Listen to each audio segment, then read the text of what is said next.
This video I'm going to show you how to clear this error here, which is the B200 error on this Canon MX870 or MX870 printer. So what you need to do is, if you turn it on, it's coming up with this error. It's because you need to clean the printer cartridges, or your printer cartridges are empty, or you've got some sort of clog going on with that. So the first thing you should do is just turn your printer off, slide them to the middle, remove these cartridges, replace them if they're empty with new ones, and see if the printer boots up fine.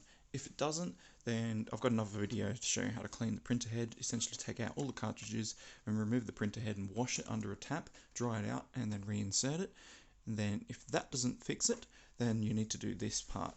So this bypasses the diagnostic test that the printer does when you first turn it on. So physically just turn the printer off and then physically drag the printer heads to the middle, turn it on, and then once these printer heads start moving inwards, lower the lid.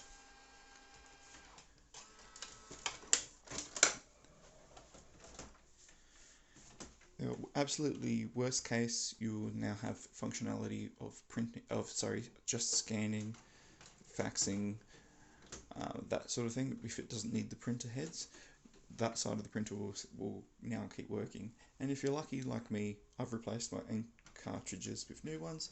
It will now go through the process and do the boot up sequence and allow you to print as per normal.